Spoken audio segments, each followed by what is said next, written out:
Billionaire's ex-new wife stopped my twins from their father's funeral until the lawyers said they inherited everything. To my wife, Georgina Harrington, I leave nothing. The lawyer's words echoed through the chapel like a gunshot.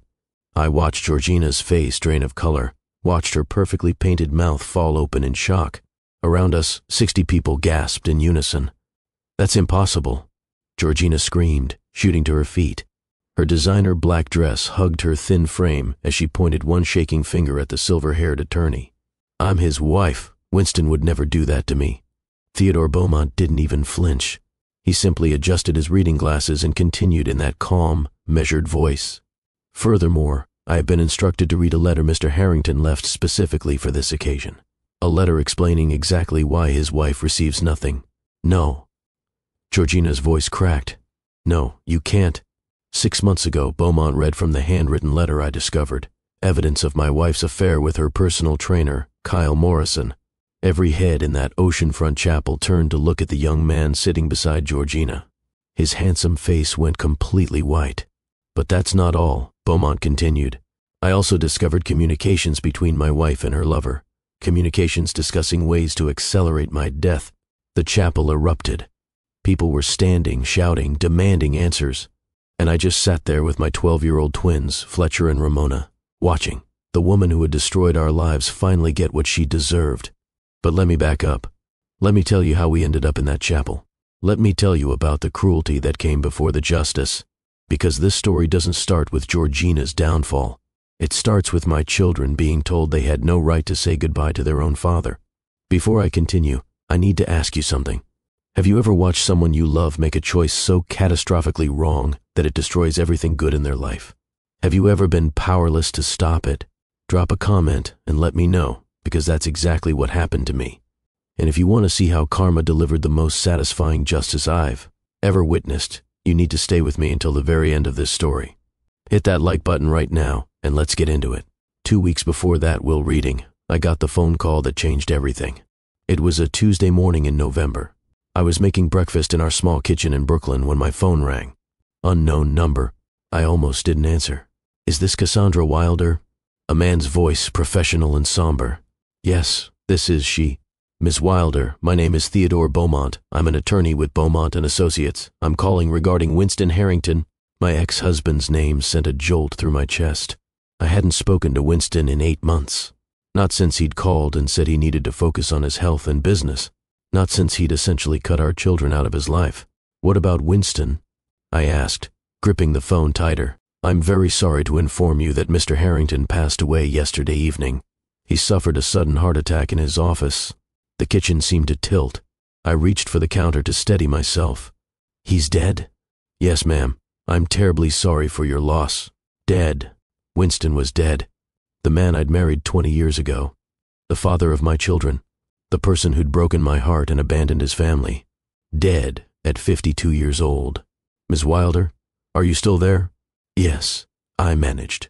"I'm here. What happens now?" "The funeral arrangements are being handled by Mrs. Georgina Harrington. I'm calling to inform you as a courtesy, given that you share children with the deceased. You should receive formal notification within the next few days." Georgina was handling everything. Of course she was.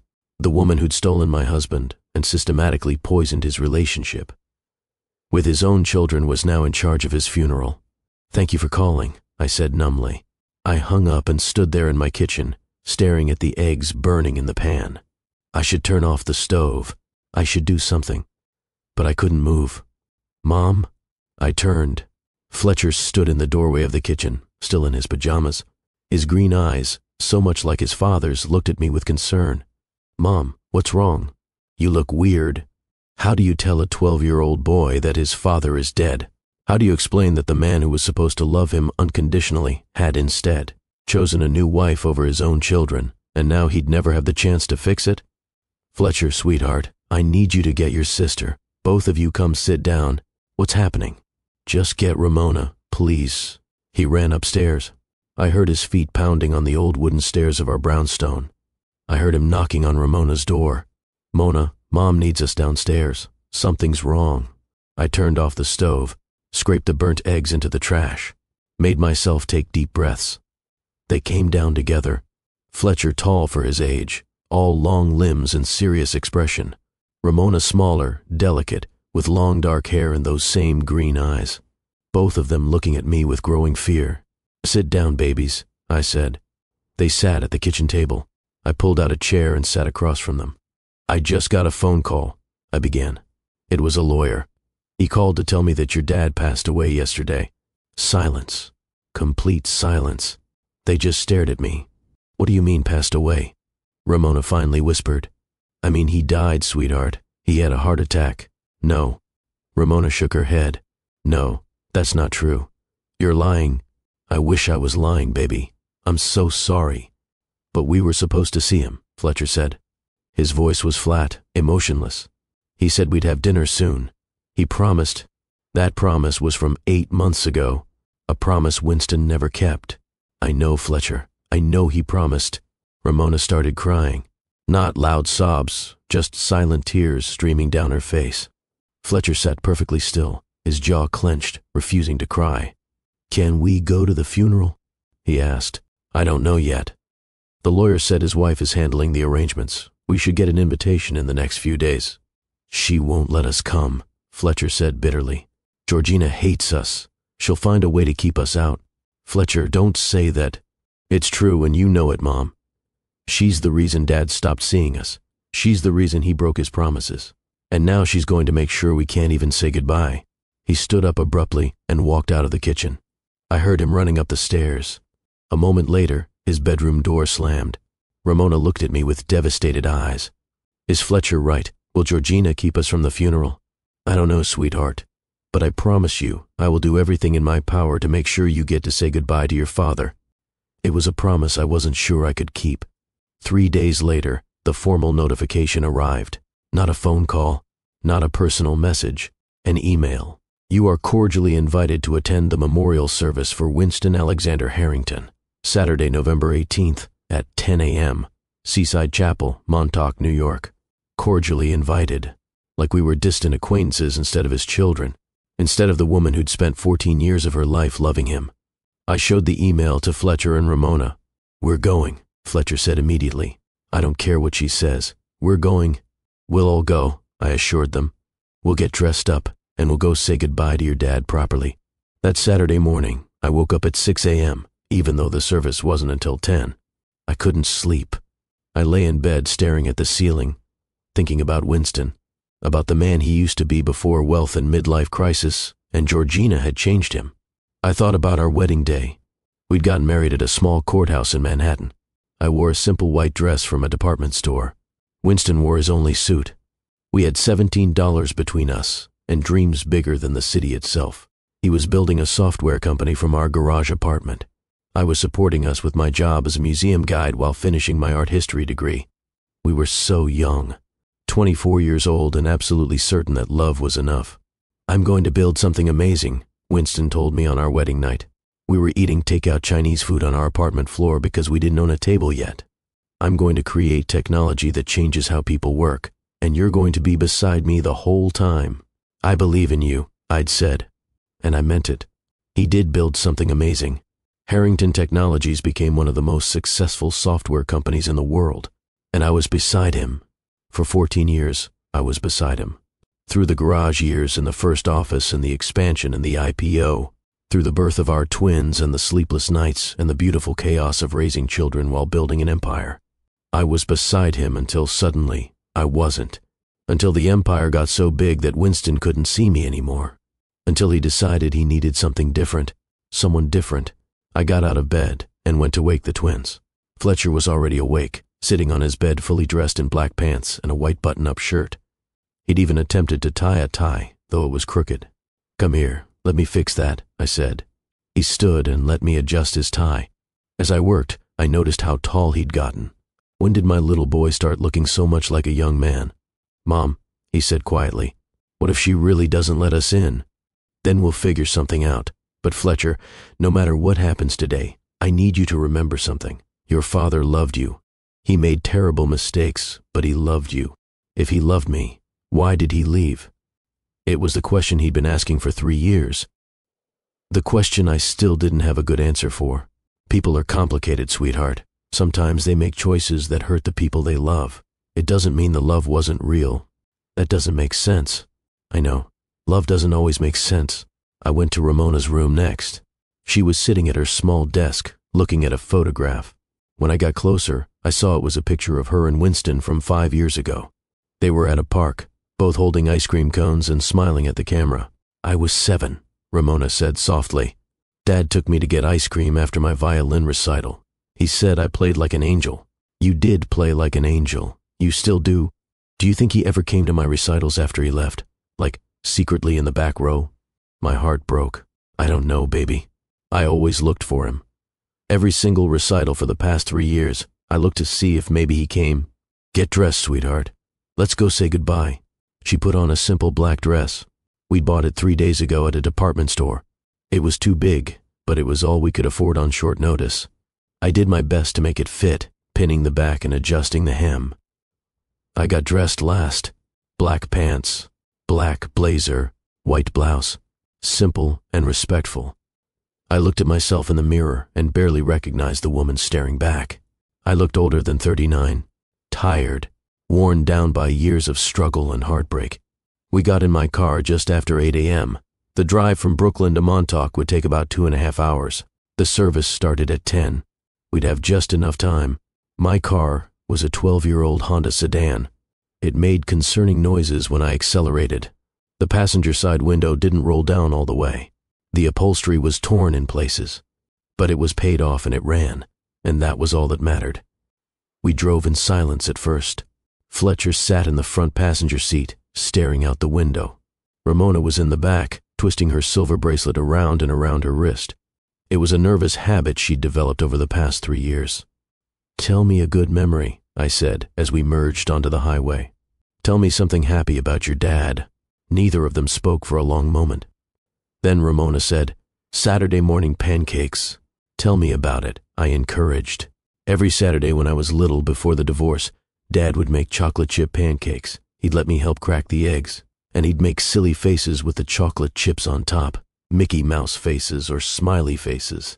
Once he made a whole pancake portrait of me. He was terrible at portraits, Fletcher said, the hint of a smile on his face. That pancake looked nothing like you. It did too. It had my nose. It had a blob that was supposed to be your nose. They were smiling now, remembering. What about you, Fletcher? I asked. What's your good memory? The robotics workshop, he said. When I was 9, Dad took me to this weekend workshop at Columbia University. It was just me and him. We stayed in a hotel and ordered room service and built robots together. He wasn't good at it. I was better than him, actually. But he didn't care. He just laughed and let me show him how stuff worked. He was so proud of you, I said. He used to tell everyone that you were going to be an engineer. Did he know I won the citywide robotics competition last year?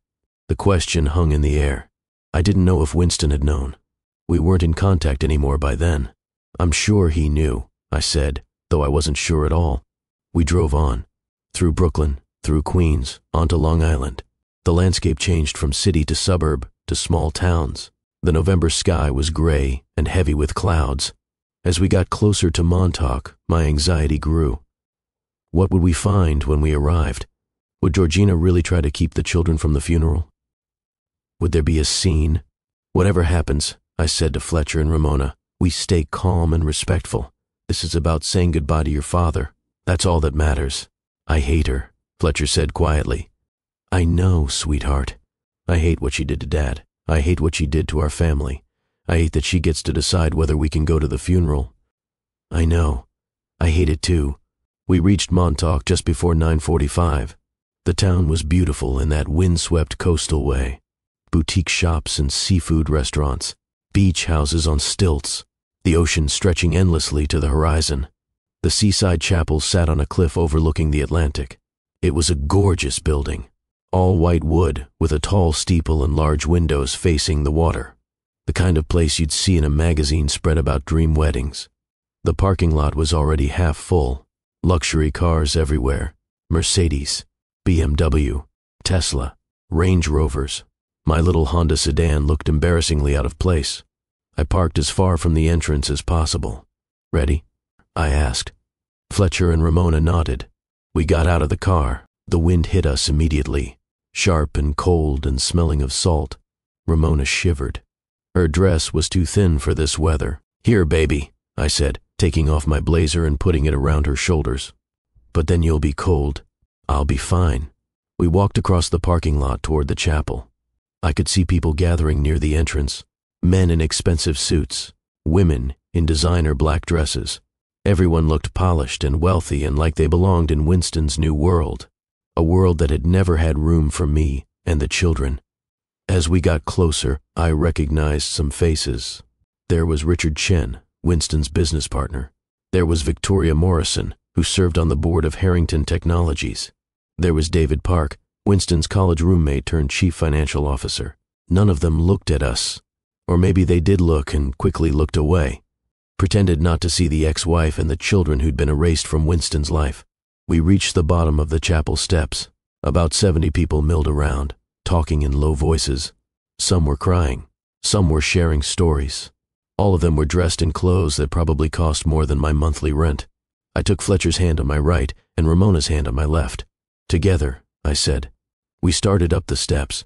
We made it halfway before the chapel doors swung open, and she appeared. Georgina.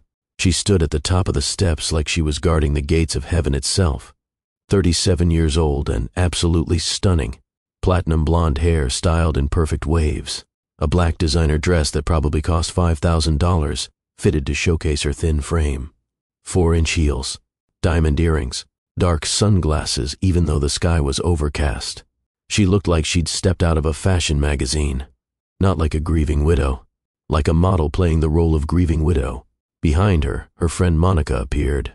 Short red hair, expensive clothes, the same cold expression. Georgina's head turned toward us. Even through the dark sunglasses, I could feel her eyes locking onto my children. She took 2 steps down the stairs. "Stop right there," she said. Her voice was loud, commanding. Everyone in the area stopped talking and turned to look. I froze on the steps. My children froze beside me. "I'm sorry," I said, trying to keep my voice steady. "Did you say something?" Georgina removed her sunglasses slowly, deliberately. Her blue eyes were ice cold. I said, "Stop. You 3 are not welcome here." The words hit me like a slap. Around us, people stared, whispered. Nobody intervened. "Georgina," I said carefully, "these are Winston's children. They have every right to be at their father's funeral." "Their father?" Georgina laughed. The sound was sharp and cruel. "Is that what you're calling him now? Where were these children when Winston was dying? Where were they when he was in pain, when he needed his family?" Ramona made a small, hurt sound. I squeezed her hand tighter.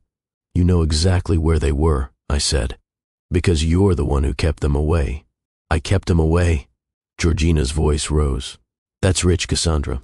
Winston sent them away because they stressed him out, the constant noise, the demands, the drama. His doctor said he needed peace and quiet to have any chance of survival. He chose to send them to live with you because being around them was killing him." "That's a lie," Fletcher said. His voice shook, but he stood his ground. "That's a lie, and you know it." Georgina's eyes snapped to him. "Excuse me? Are you calling me a liar, child?" "Don't talk to my son," I said, stepping slightly in front of Fletcher. "Your son who abandoned his dying father, your daughter who couldn't be bothered to visit. These children made Winston's life hell, and now they show up here expecting to be welcomed? This is a funeral for family, for people who actually cared about Winston, not for the people who walked away." Tears streamed down Ramona's face. She was shaking. "Please," Ramona whispered. "Please, we just want to say goodbye." "You had 3 years to say goodbye," Georgina said coldly. "You chose not to. You chose to make Winston's last years miserable with your absence and your guilt trips and your constant demands for attention." I felt my control slipping. 3 years of watching this woman manipulate my ex-husband. 3 years of watching her poison his relationship with his children. 3 years of keeping silent because I didn't want to make things worse. All of it bubbled up in my throat. "How dare you?" I said. My voice was low but fierce. "How dare you stand there and rewrite history? You know exactly what you did. You systematically cut these children out of Winston's life. You manufactured crises every time he tried to see them. You monitored his phone calls. You rushed visits short. You made him choose between you and his children, and you made sure he chose you. I saved Winston from the stress that was killing him, Georgina shot back. I gave him peace in his final years. I was there when he needed someone. Where were you, Cassandra? Oh, that's right. You were the ex-wife he couldn't wait to get away from. Monica stepped forward next to Georgina. You need to leave, Monica said. This is inappropriate. You're making a scene at a funeral. We're making a scene? I couldn't believe this. You're the ones blocking children from their father's funeral. These are not his children anymore, Georgina said. Not where it matters. Winston's real family is inside, the people who stood by him, the people who loved him. You three are nothing but painful reminders of a past he wanted to forget. Ramona sobbed openly now. Fletcher's face had gone completely white. He looked like he might be sick. I turned to the crowd of people watching. Surely someone would speak up. Surely someone would defend us. I saw Richard Chen standing near the chapel wall. He'd known Fletcher since he was a baby. I looked right at him. Richard, please, tell her this is wrong. Richard looked at me for a long moment. Then he looked down at his shoes and said nothing. I turned to Victoria Morrison. Victoria, you know these children. You came to their birthday parties. Please. Victoria's lips pressed into a thin line. She looked away. Nobody spoke up. Nobody defended us. They all just stood there, uncomfortable but silent. Georgina smiled. It was a cold, victorious smile. You see, she said, nobody wants you here. Leave now, or I will call the police and have you removed for trespassing. This is a church, I said desperately. You can't trespass in a church. This is a private funeral on private property. I can absolutely have you removed. She pulled out her phone. Shall I make the call? I looked at my children. Fletcher was trying so hard to be strong, but his chin trembled. Ramona had buried her face against my side, her whole body shaking with sobs. I couldn't put them through this. I couldn't let them be dragged out by police. The humiliation was already too much. Come on, babies, I said quietly. Let's go. No, Fletcher said. No, Mom, we can't just leave. We don't have a choice, sweetheart. But Dad's in there. We have to say goodbye. I know, baby. I turned us around, started walking back down the steps. It was the longest walk of my life. Behind us, I heard Georgina's voice. Finally. Now we can have a proper service, a service for people who actually mattered to Winston. The crowd began moving up the steps, filing past Georgina into the chapel. Every single person walking through those doors was someone who got to say goodbye to Winston. Every single person except his own children. We reached the bottom of the steps. I looked around desperately. There had to be something we could do, some way to fix this. But there was nothing. Georgina held all the power. I led Fletcher and Ramona across the parking lot. We didn't go to our car. I couldn't bear to drive away yet. Instead, I walked to the edge of the parking lot, where a low stone wall separated the property from the cliff beyond. We sat down on the cold stone. The ocean crashed against the rocks below us. The wind whipped our hair and stung our faces. People were still arriving, still walking past us into the chapel. Nobody stopped to ask if we were okay. Ramona leaned against me and cried. Fletcher sat rigid and angry on my other side. I put my arms around both of them and held them as tightly as I could. I'm so sorry, I whispered. I'm so sorry, babies. Why does she hate us so much? Ramona asked through her tears. What did we do wrong? You didn't do anything wrong, sweetheart. Nothing. This is about her, not you. But we were good kids, Ramona continued. We tried to be quiet when we visited Dad. We tried not to make him tired. We tried so hard. I know you did, baby. I know. This isn't fair, Fletcher said. His voice was hard, angry. Dad was our father. We should be in there. You're right. It's not fair. Sometimes life isn't fair, and sometimes bad people get what they want. So she just wins? She gets to keep us away from Dad even when he's dead? I didn't have an answer for that. Through the chapel windows, we could hear the service beginning. Organ music drifted out on the wind. Then a voice, the priest, I assumed, beginning the funeral. We are gathered here today to celebrate the life of Winston Alexander Harrington. Fletcher flinched like he'd been hit. A man of vision, a man of accomplishment, a man who touched countless lives with his generosity and brilliance. Ramona's sobs got louder. I closed my eyes and tried to figure out what to do. Should we leave? Should we stay? What was the right choice here? Then I heard it. A car engine, growing closer. I opened my eyes and saw a black town car pulling into the parking lot. It was sleek and expensive looking, the kind of car a CEO would drive. The car parked near the chapel entrance. The engine turned off. The driver's side door opened. A man stepped out, tall, late 60s, silver hair, sharp charcoal suit, expensive leather briefcase in hand.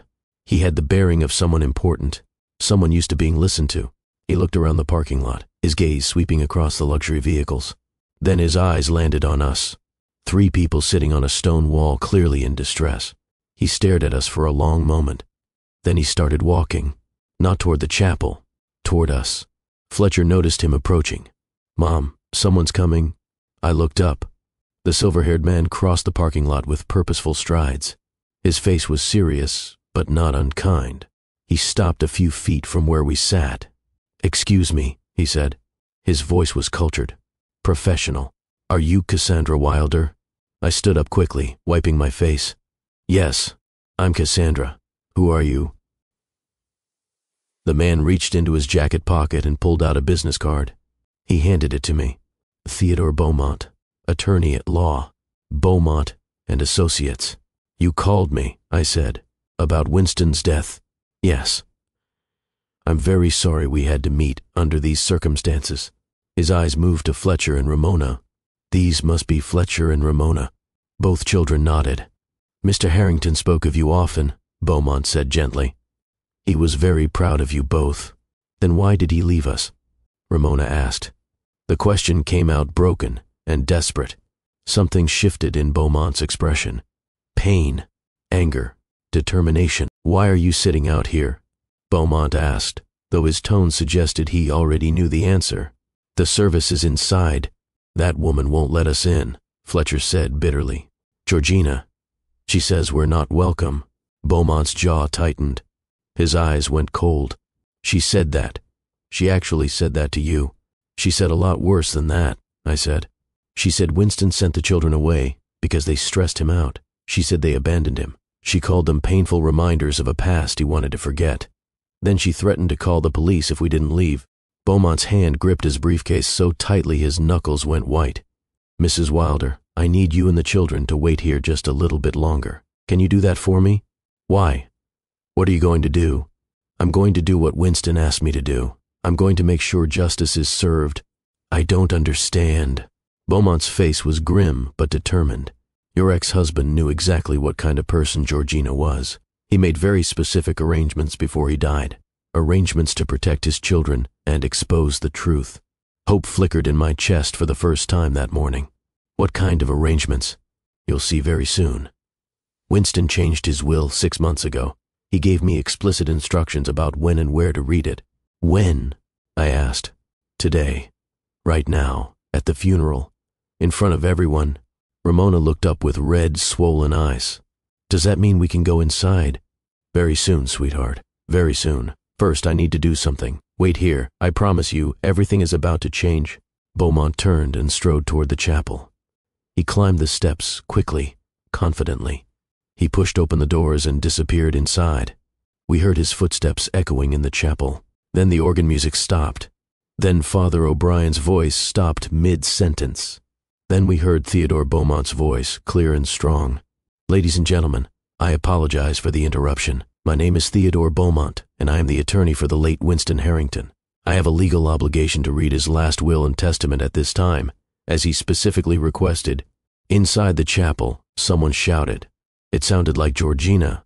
Her voice was high and angry. "What's happening?" Ramona whispered. "I think," I said slowly, "your father is about to save you one last time." A second vehicle pulled into the parking lot. A police car. 2 officers got out. A large man with a serious face and a woman with sharp, intelligent eyes. They walked quickly toward the chapel entrance and went inside. Fletcher grabbed my hand. "Mom, are those cops?" "Yes, baby." "Why are there cops at a funeral?"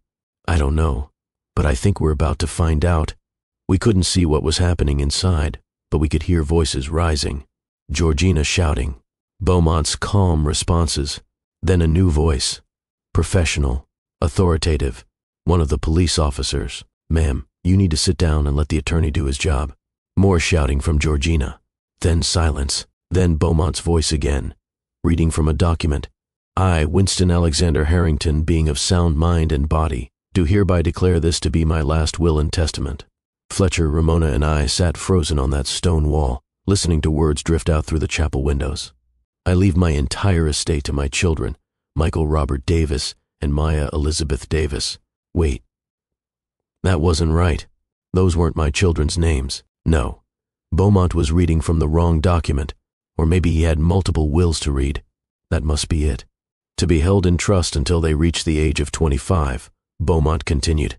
My estate includes the following assets. First, the penthouse residence at 212 Central Park West. I realized my mistake. He was reading Winston's will. He just read the wrong names. Or maybe I'd misheard.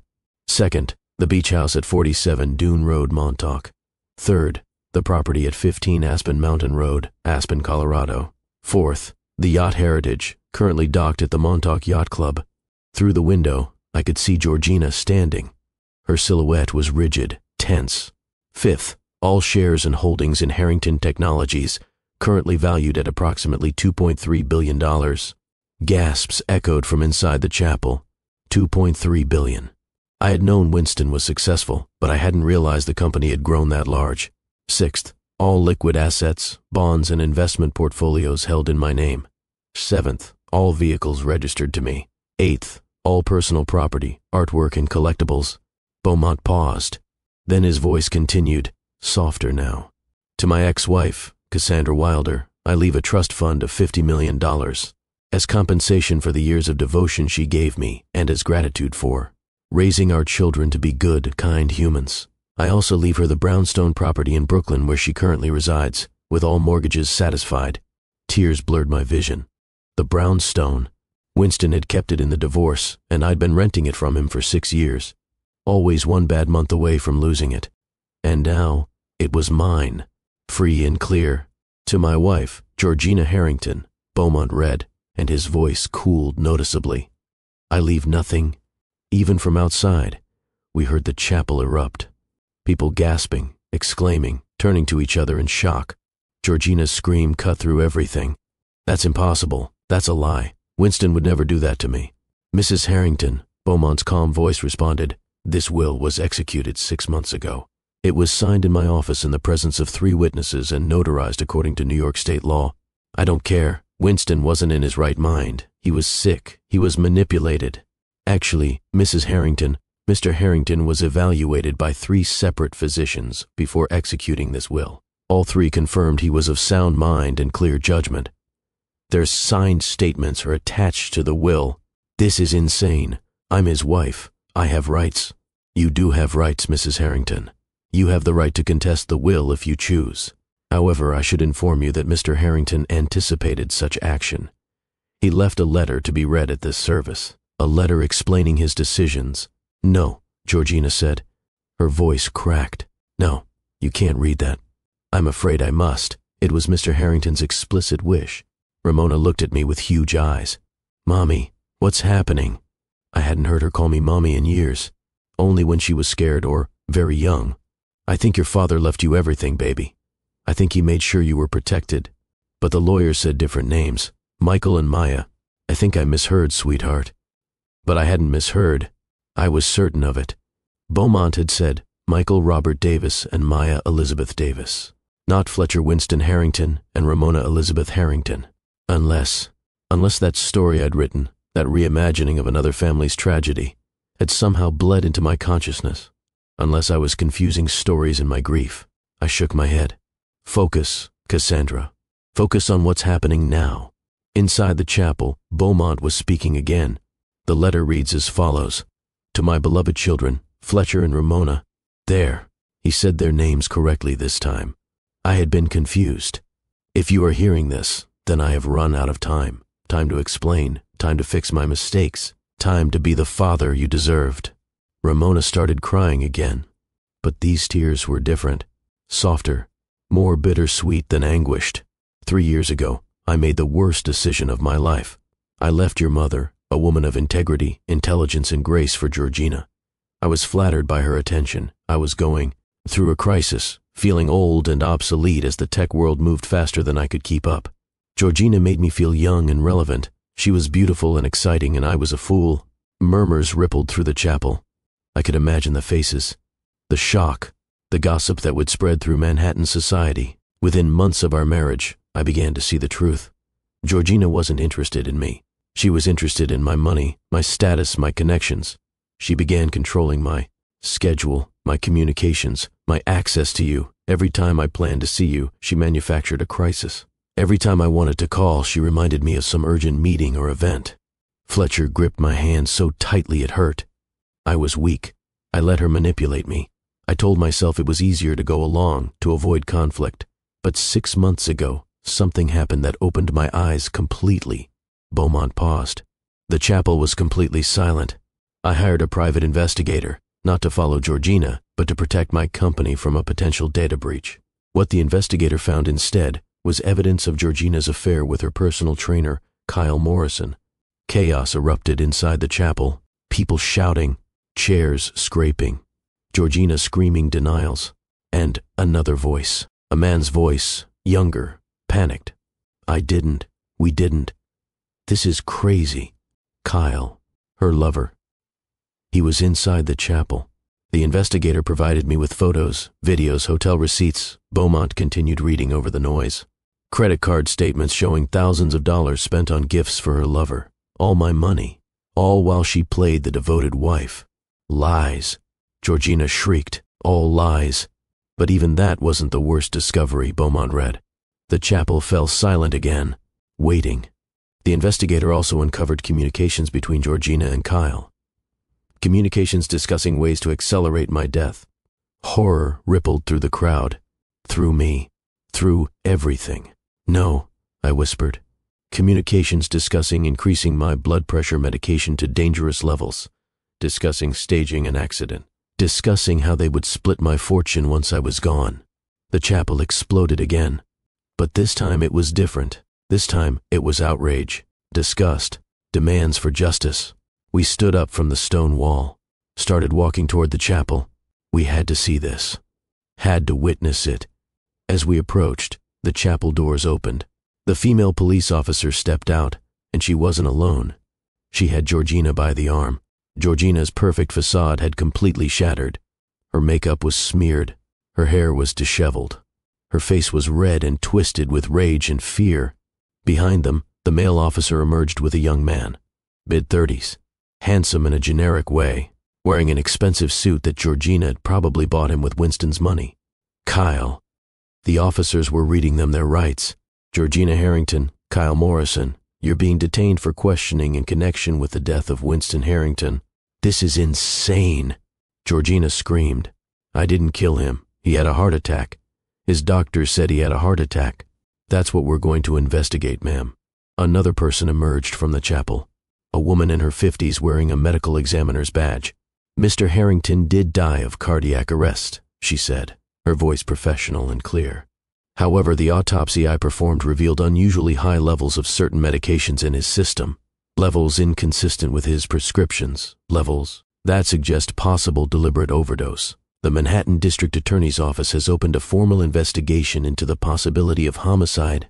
Georgina saw us standing there, saw Fletcher and Ramona and me watching her downfall, her face contorted with pure hatred. This is your fault, she hissed at us. You poisoned him against me. You manipulated him into changing the will. We haven't seen Winston in 8 months, I said quietly. You made sure of that. I'll fight this, Georgina snarled as the officer guided her toward the police car. I'll contest the will. I'll prove Winston was incompetent. I'll take everything. You have nothing left to take, Theodore Beaumont's voice said from behind us. He'd emerged from the chapel. In his hand, he held a thick folder of documents. Winston spent 6 months documenting everything, Mrs. Harrington. Every manipulation, every lie, every dollar you spent on your affair, every communication about ending his life. He worked with me to ensure that when he was gone, his children would be protected and you would face justice. The police car doors closed.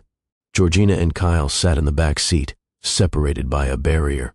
Through the window, I could see Georgina's mouth moving, still screaming, though we couldn't hear the words anymore. The police cars pulled away, drove out of the parking lot. disappeared down the coastal road. And just like that, she was gone. The crowd from the chapel had spilled out onto the steps and lawn, 60 people staring at us, whispering, processing what they'd just witnessed. Theodore Beaumont approached Fletcher and Ramona. He knelt down so he was at their eye level. "Your father loved you very much," he said gently. "He made mistakes, terrible mistakes, but in the end he made sure you would be safe. He made sure the truth would come out. He protected you the only way he could." "Can we see him now?" Ramona asked. Her voice was small and broken. "Can we say goodbye to our dad?" Beaumont's eyes filled with tears. "Yes, sweetheart, of course you can. That's why you're here." He stood and offered his hand to Ramona. She took it. Fletcher took my hand. Together, the four of us walked up the chapel steps. The crowd parted for us. Some people looked ashamed, some looked sympathetic, some just looked shocked. We walked through the doors into the chapel. It was beautiful inside, all white wood and soft light, large windows overlooking the ocean, and at the front, surrounded by white roses, was Winston's casket, my ex-husband, the father of my children, the man who'd broken my heart and then, in death, tried to mend it. We walked down the aisle slowly. Every step echoed on the wooden floor. People in the pews watched us pass. Some reached out to touch Fletcher's shoulder or squeeze my arm, offering comfort now that it was safe to do so. Father O'Brien stood near the altar. He was an older man with kind eyes and white hair. When we reached the front, he stepped forward. "Cassandra," he said softly. "Fletcher, Ramona, I'm so sorry for your loss, and I'm sorry for what happened outside. It was wrong, deeply wrong." "Thank you, Father," I managed. He gestured toward the casket. "Please, take all the time you need." The casket was open. I could see Winston's profile from where we stood, but I held back, letting the children go first. Fletcher and Ramona approached their father's casket together. They were holding hands. They looked down at him, and I watched their faces crumple. "Hi, Dad," Fletcher whispered. He reached out and placed his hand on the edge of the casket. Ramona did the same. "We missed you," Ramona said. "We missed you so much." I stood a few steps behind, giving them space. Tears streamed down my face, but I let them fall. After 3 years of being strong, of holding it together, of putting on a brave face for my children, I finally let myself break. "I won the robotics competition," Fletcher told his father's still form, the citywide one. "I built an autonomous vehicle that could navigate obstacle courses. It was really cool, Dad. I wish you could have seen it. I'm in the advanced music program at school," Ramona added, "for violin. Remember how you used to say I played like an angel? My teacher says the same thing. I have a solo in the winter concert. I was going to invite you." Her voice broke on the last word. "We forgive you, Daddy," she whispered. "We know Georgina lied. We know you loved us. We forgive you for everything." Fletcher nodded, unable to speak. I stepped forward then, placed my hands on my children's shoulders, looked down at Winston's face for the first time in 8 months. He looked peaceful, younger somehow than the last time I'd seen him. The lines of stress and illness had been smoothed away. He wore a dark suit. His hands were folded on his chest. He looked like he was sleeping. "We'll be okay, Winston," I whispered. "I promise you, I'll take care of them. I'll make sure they know the best parts of you. I'll make sure they understand that people can be flawed and still love deeply. Rest now. You're finally free." We stood there for a long time, the three of us and Winston, a family fractured and broken, and somehow in this moment whole again.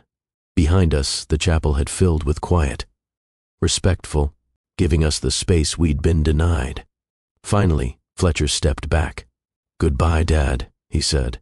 "I love you." "I love you too, Daddy," Ramona echoed. "Forever." They turned away from the casket. I pulled them both into a hug, holding them as they cried against me. Theodore Beaumont approached quietly. "Mrs. Wilder, there are some people here who'd like to speak with you. If you're ready." I nodded and turned. A woman stood nearby. She was in her early 70s, elegant and dignified, with silver hair and the same green eyes as Winston. "As my children." "Cassandra," she said. Her voice shook with emotion. "I'm Adelaide Harrington. Winston's mother. I'd met her only a handful of times during my marriage. Winston's relationship with his parents had been complicated. They'd lived in Europe for most of the twins' lives. I hadn't even known she was still alive. Mrs. Harrington, I said carefully. Please, call me Adelaide. She looked at Fletcher and Ramona with tears streaming down her face. My grandchildren. Oh my God, look how you've grown. Hello, grandmother, Fletcher said formally. Adelaide's face crumpled. I should have been here, she said. For all of you. Winston and I had our differences, but that's no excuse for abandoning my grandchildren. I failed you. I failed all of you. Why weren't you here? Ramona asked. Not accusatory, just genuinely curious. Pride, stubbornness, all the wrong reasons. Adelaide wiped her eyes. When Winston divorced your mother and married that woman, I told him he was making a mistake. We fought. He told me to. Stay out of his life. And I did. I honored his wishes and stayed away. But I should have fought harder. I should have insisted on being part of your lives. She looked at me then. May I have a relationship with them now, please? I know I have no right to ask, but I'm asking anyway. I want to know my grandchildren. I want to be the grandmother I should have been all along. I looked at Fletcher and Ramona. It's up to you two, I said. They exchanged glances. Some wordless twin communication passed between them. Then they both nodded. We'd like that, Fletcher said. Adelaide made a sound between a laugh and a sob. She opened her arms hesitantly, and after a moment, both children stepped into her embrace. Thank you, Adelaide whispered. Thank you. Other people approached then. Richard Chen, looking ashamed. Cassandra, Fletcher, Ramona, he said. I'm so sorry. I should have spoken up outside. I should have defended you. I was a coward. Yes, I said simply. You were. He flinched, but nodded. Winston talked about you all the time, Richard said to the twins. He showed me pictures. He told me about your robotics competitions and your music performances. He was so proud of you. He just didn't know how to break free from Georgina's control. Why didn't you tell us? Fletcher asked. Why didn't you tell us he still cared? Because I'm a coward, Richard repeated. And I'm sorry. Victoria Morrison approached next. I knew something was wrong, she said. I knew Georgina was manipulating him, but I didn't want to get involved. I told myself it wasn't my business. I'm sorry. One by one, people came forward, offering condolences, offering apologies, offering support now that it was safe to do so. Some of them I accepted. Some I couldn't. Not yet. Father O'Brien eventually suggested we complete the funeral service. We sat in the front pew, where we should have been all along. Adelaide sat with us. Theodore Beaumont sat nearby. The service was beautiful. People shared memories of Winston, stories about his brilliance, his kindness, his vision. Some mentioned his love for his children, how he'd shown them pictures and talked about Fletcher's science projects and Ramona's music. It hurt, hearing how much he'd cared from a distance. But it also helped, knowing his love had been real, even when he was too weak to show it properly. After the service ended, people filed out slowly. Many stopped to hug us or shake our hands. Some pressed business cards into my palm, offering legal help or financial advice, or just their phone numbers if we needed anything. When almost everyone had left, Theodore Beaumont approached with his briefcase. Mrs. Wilder, I'd like to schedule a meeting with you next week to go over the estate in detail. There's a great deal to discuss. Of course, thank you, Mr. Beaumont, for everything. Please, call me Theodore. He smiled sadly. Winston was my friend for 15 years. I made him a promise that I would protect his children if anything happened to him. I intend to keep that promise. Did you know? I asked. About Georgina? About what she was doing? Not the full extent, but I suspected. 6 months ago, Winston came to my office. He looked terrible, thin and pale and exhausted. He told me he'd discovered evidence that his wife was having an affair and possibly worse. He showed me communications between Georgina and her lover discussing his wealth, his health, how long they might have to wait for him to die naturally. Theodore's jaw clenched. I advised him to go to the police immediately, but he was afraid. Georgina had isolated him so completely that he worried no one would believe him. He worried she would spin it as dementia or paranoia from his illness. So instead, we worked together to build an airtight case, documentation, witness statements, medical evaluations proving his competency, a will so legally sound that it couldn't be contested. And the letter? Ramona asked. He wrote that himself, every word. It took him 3 hours. His hand was shaking so badly from his illness that some parts are almost illegible, but he insisted on writing it by hand. He said it needed to be personal, from his heart. "Can we keep it?" Fletcher asked. "The letter? It's yours," Theodore said. "Everything he left behind is yours." We said our goodbyes and walked out of the chapel into the gray afternoon. The crowd had dispersed. The parking lot was nearly empty. Just our car, Theodore's town car, and Adelaide's Mercedes. Adelaide approached us. "May I take you to lunch?" she asked. "There's a lovely restaurant nearby. We could talk, get to know each other properly." I looked at the twins. They looked exhausted, but also hopeful. "I think we'd like that," I said. We followed Adelaide's car to a small seafood restaurant overlooking the harbor. The hostess seated us at a table by the window. We ordered food none of us had much appetite for, and we talked. Adelaide told us about Winston as a boy, how he'd been brilliant but insecure, how he'd always felt the need to prove himself, how he'd built his company as much to earn his father's approval as anything else. She told us about her regrets, how she wished she'd fought harder to be part of our lives, how she'd watched from a distance as Winston's marriage to Georgina had deteriorated his relationships with everyone else. "I tried calling him," Adelaide said, "several times over the past 3 years. Georgina always answered, always had an excuse for why Winston couldn't come to the phone. Eventually I stopped trying. I'm ashamed to admit it, but I stopped trying." "We did the same thing," I confessed. "After the 8th month of being told he was too tired, or too busy, or too sick to see the children, I stopped pushing. I thought maybe it was better to let him have peace rather than stress him out with our presence." "Georgina was very good at manipulation," Adelaide said. "She knew exactly how to use people's love and concern against them." "What will happen to her?" Ramona asked. "Will she go to jail?" "If the investigation proves what Winston suspected, yes," I said. "She'll go to prison for a very long time." "Good," Fletcher said fiercely. "She deserves it." Nobody argued with him. We finished our meal and exchanged contact information. Adelaide made us promise to call her, to visit, to let her be part of our lives going forward. "I have so many years to make up for," she said. "I don't expect you to forgive me immediately, but I hope in time we can build something real." "We'd like that," I said honestly.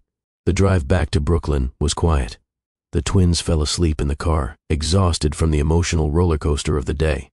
I drove through the fading afternoon light, processing everything that had happened. Winston was gone. Georgina was facing justice. My children were protected and provided for.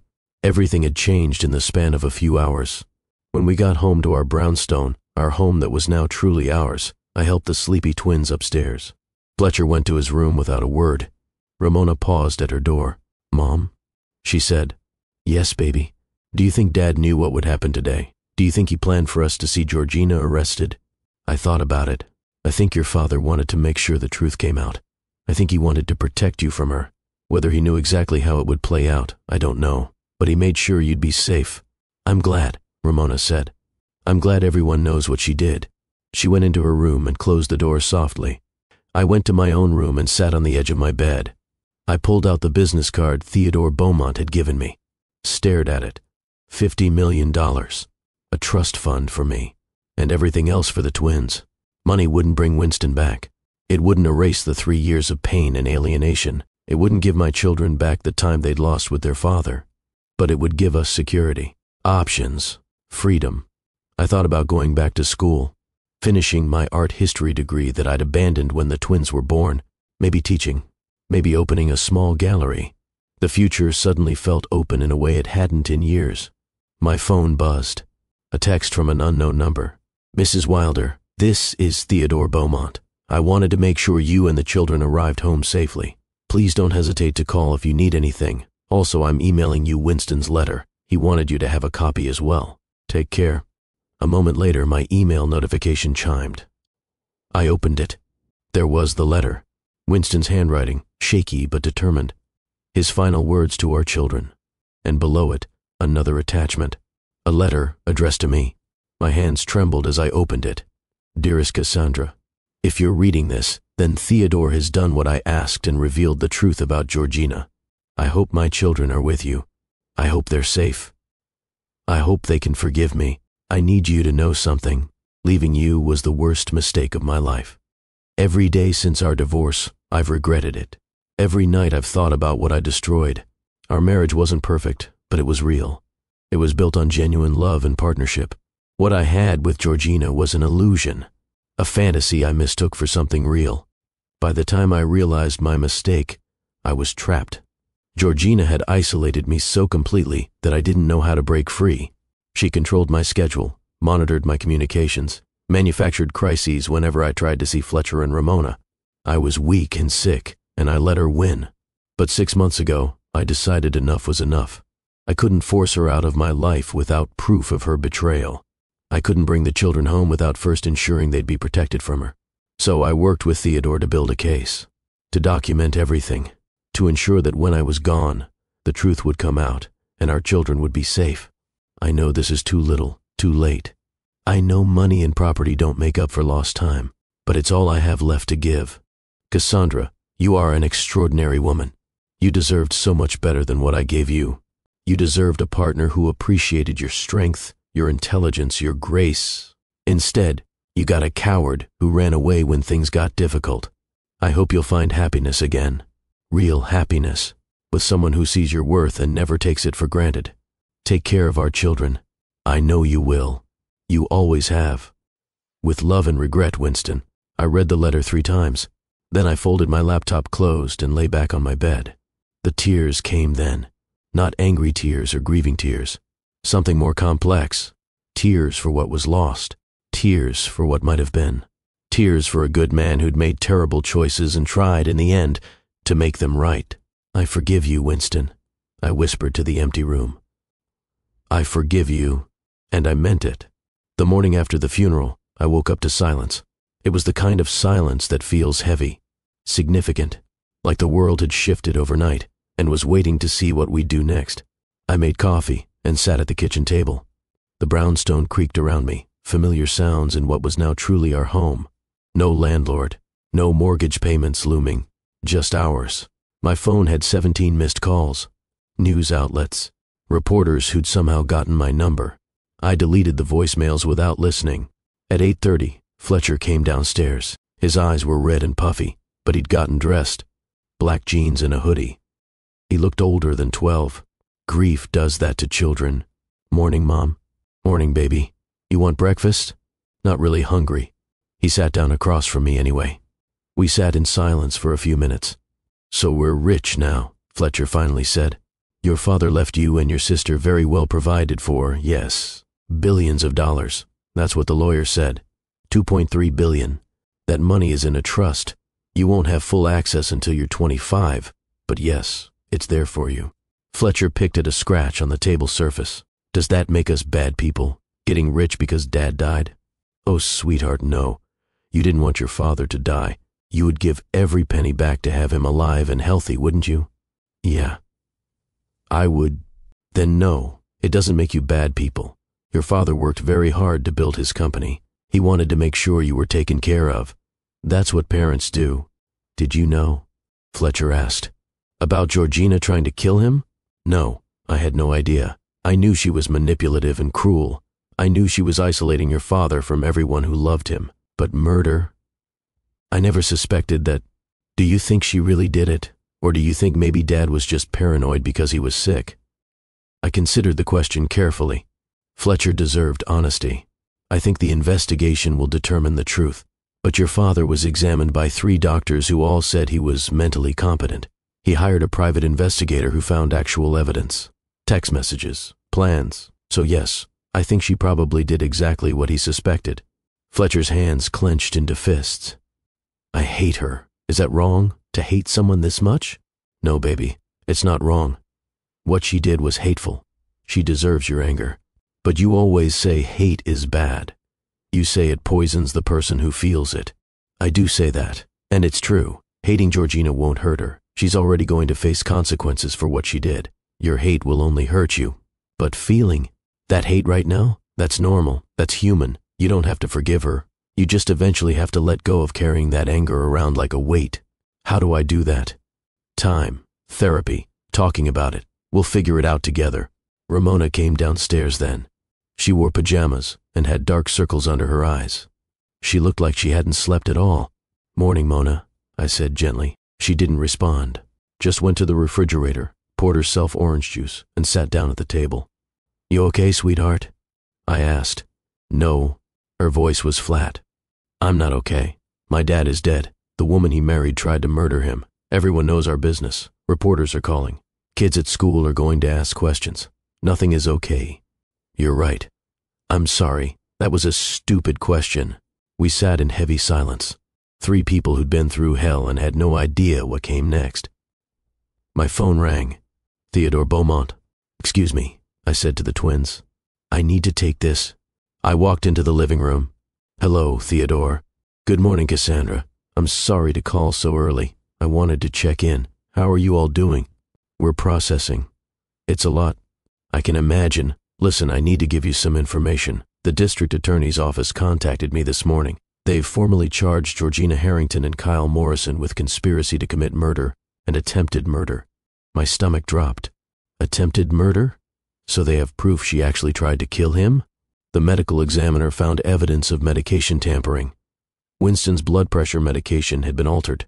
Pills that should have contained 20 milligrams contained 80, enough to cause the heart attack that killed him. Oh my God. Pharmacy records show that Georgina picked up his prescriptions.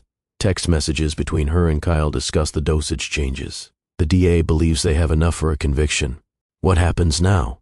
Arraignment is Monday. They'll likely deny bail given the severity of the charges. Then the case will go to trial. It could take months, maybe a year. Will the children have to testify? No. The evidence is strong enough without their testimony, but the trial will be public. There will be media coverage. You should prepare them for that. How do I prepare 12-year-olds for watching their stepmother on trial for murdering their father? I don't know, Theodore admitted, but I can recommend an excellent therapist who specializes in childhood trauma. Would you like her contact information? Yes, please. He gave me the name and number. Dr. Lauren Pierce, offices at Nationwide Children's Hospital in Manhattan. Thank you, Theodore. Of course. One more thing. I'd like to schedule a meeting with you next week to go over Winston's estate in detail. We need to discuss the trust, structure, the management of his properties, the operation of Harrington Technologies while Fletcher and Ramona are minors. There's a great deal to cover. Okay. When? Tuesday afternoon, 2 o'clock at my office. I'll be there. After we hung up, I stood in the living room staring at nothing. Georgina had actually done it. She'd actually murdered Winston.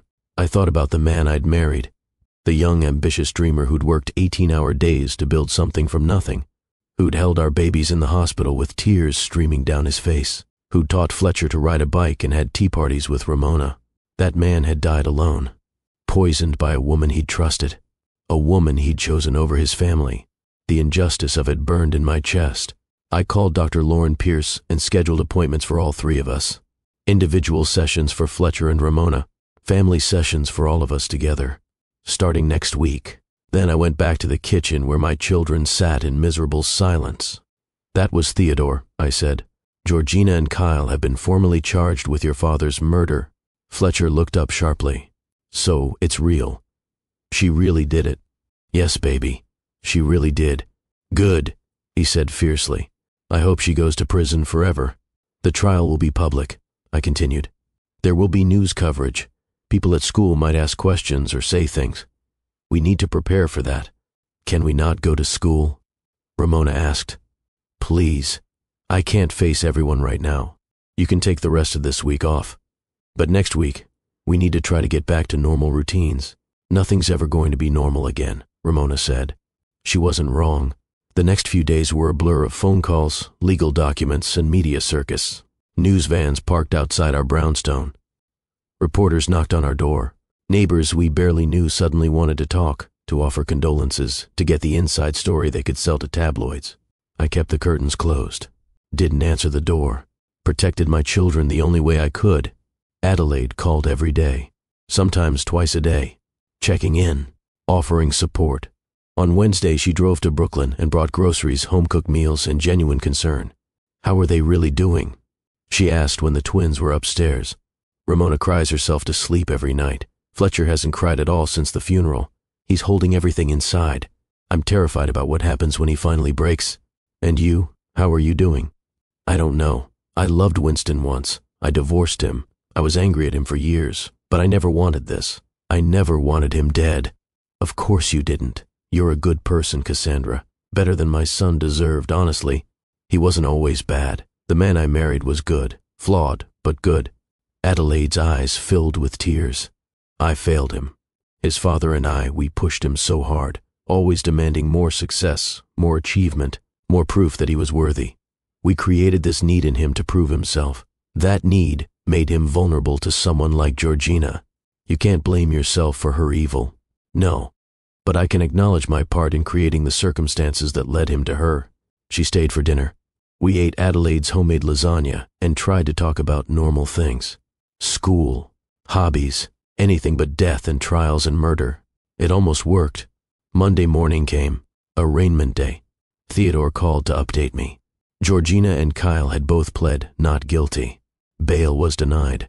They'd be held at Rikers Island until trial. The judge called the evidence compelling and the defendants a flight risk, Theodore said. Given their financial resources and the severity of the charges, he wasn't taking chances. How did Georgina react? About how you'd expect. Screaming, crying, claiming she's innocent. Her lawyer tried to argue that she's a grieving widow being railroaded by a vindictive ex-wife and greedy children. Excuse me? His exact words were that you manipulated Winston while he was dying and turned him against his loving wife. Rage flooded through me.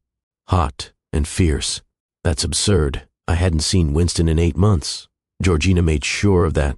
I know. The judge knew too. He shut down that line of argument immediately, told Georgina's lawyer to save it for trial and stick to the bail hearing. It didn't go well for her. Good. Cassandra, I need to warn you. This is going to get ugly. Georgina's defense will likely try to paint you as the villain. They'll dig into your past, your marriage, your divorce. They'll look for anything they can use to suggest you had influence over Winston's will change. Let them look. I have nothing to hide. I know you don't, but it's still going to be invasive and unpleasant. I wanted you to be prepared. After we hung up, I sat down and had a conversation with Fletcher and Ramona. You need to understand something, I told them. Georgina's lawyers are going to try to make her look innocent. They're going to say terrible things about me, about you, about your father. They're going to lie and twist the truth. It's going to be hard to hear. Why would they do that? Ramona asked. Because their job is to defend her. Even if she's guilty, they have to try to create doubt. And the easiest way to do that is to make someone else look bad. That's not fair, Fletcher said. No, it's not. But it's how the system works. I need you both to promise me something. Promise me you won't read the news coverage. Don't look at social media. Don't listen to what people say. None of it is true, okay? They promised. I didn't entirely believe they'd keep that promise, but I had to try. The following week, we started therapy. Dr. Lauren Pierce had an office in a building that didn't look like a hospital. It looked like a comfortable apartment, soft furniture, warm colors, books and art on the walls, a fish tank in the corner. She was in her 40s with kind eyes and a gentle manner. She met with each of us individually first. When it was my turn, I sat on her comfortable couch and felt something in me crack open. I don't know how to do this, I admitted. How do I help my children grieve a father who abandoned them? How do I help them process that the woman he chose over them tried to kill him? How do I explain any of this in a way that doesn't destroy them? You can't protect them from the pain, Dr. Pierce said gently. The pain is already there. Your job isn't to fix it or explain it away. Your job is to sit with them in it, to let them feel what they feel, to assure them that their feelings are valid. Fletcher won't cry. He's holding everything inside. I'm so worried about him. Boys especially are taught that crying is weakness, that they need to be strong. Fletcher is trying to be the man of the family now. He's trying to protect you and his sister, but he's still a child. He needs permission to fall apart. How do I give him that permission? Model it. Let him see you grieve. Let him see that strong people can also be vulnerable. And Ramona? She's crying constantly. She barely eats. She's having nightmares. Ramona is processing her grief more openly. That's actually healthier in the short term. But we need to make sure she doesn't get stuck in the sadness, that she remembers joy is still possible. We talked for an hour about grief and trauma and healing, about the long road ahead. When the session ended, Dr. Pierce said something that stayed with me. Your children are going to be okay, Cassandra. Not today, not tomorrow, but eventually, because they have you. They have safety and love, and a mother who would move heaven and earth to protect them. That's more than a lot of children have. I drove home with tears on my face, but hope in my chest. The therapy helped. Slowly, gradually, incrementally, Fletcher started talking more, started admitting when he was angry or hurt or confused, started crying sometimes, usually late at night when he thought no one could hear. Ramona's nightmares decreased. She started eating again, started playing her violin again, which she hadn't touched since Winston's death. And me. I started painting. I set up a small studio in the spare bedroom, bought canvases and paints and brushes, started creating for the first time in 15 years. I painted Winston, not as he was at the end, sick and manipulated, but as I remembered him from our early years, young and hopeful and full of dreams. I painted the twins as babies, as toddlers, as they were now. I painted my grief and my anger and my slowly emerging peace. Art had always been my first language, the way I processed the world. I'd abandoned it when I became a wife and mother, thinking I had to choose. But Dr. Pierce helped me see that taking care of myself wasn't selfish. It was necessary. You can't pour from an empty cup, she said. If you're depleted and exhausted, you have nothing left to give your children. Fill your own cup, then you can fill theirs. So, I painted, and slowly I filled my cup. November turned to December. The city decorated for Christmas. Lights and trees and holiday cheer that felt obscene given what we were going through. Theodore scheduled our meeting to discuss the estate.